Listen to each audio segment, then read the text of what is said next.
मुंबई नागपूर या दोन शहरांना जोडणाऱ्या समृद्धी महामार्गासाठी 1 इंचही जमीन देणार नाही, तरीही सरकारने जबरदस्ती केली तर सामूहिक आत्महत्येचा निर्वाणीचा इशारा शेतकऱ्यांनी दिलाय। या संदर्भात समृद्धी प्रकल्पामुळे बाधित होणाऱ्या गावच्या प्रतिनिधींची बैठक नाशिकमध्ये झाली। त्यात शेतकऱ्यांनी आपला हा निर्धार व्यक्त केला।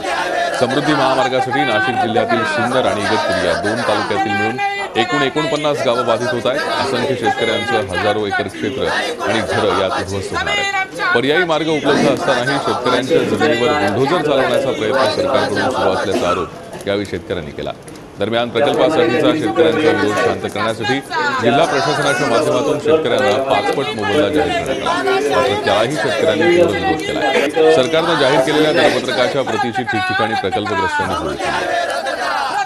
ज्या ठिकाणचा दर त्याने जाहीर केला आहे त्या ठिकाणची असलेली प्राईम लोकेशनच्या जागा त्याच्या 4 पट बाजारभाव आताही मार्केटमध्ये उपलब्ध असताना शेतकऱ्यांना फसवण्याचा हा त्यांचा प्रयत्न आहे आणि म्हणून या सर्व गोष्टीला शेतकऱ्यांचा विरोध आहे। आणि शेतकरी जमीन द्यायलाच तयार नाही तर रेटचा विशेष शिल्लक नाही, ही भूमिका आम्ही आज सर्व मिळून ठरवत आहोत। आणि ज्या सर्व कृती समितीची बैठक करून आम्ही पुढच्या आंदोलनाची दिशा, एका बाजूला न्यायालयीन लढाई असेल आणि दुसरी जनतेची लढाई असेल, हे सर्व शेतकरी एकत्रितरित्या आम्ही लढणार आहोत।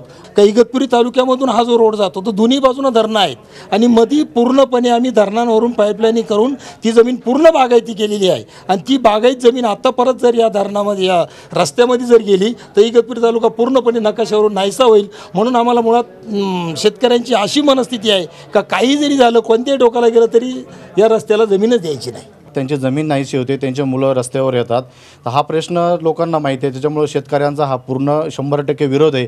समृद्धी महामार्गासाठी 1 इंचही जमीन लोक देणार नाही आहेत आणि याहीपेक्षा जर त्यांनी बळजबरीने शासनाने जर प्रयत्न केला तर आम्ही आमच्या गावामध्ये आणि ठिकठिकाणी जवळपास 50 पेक्षा जास्त फास झाडांना लावून ठेवले।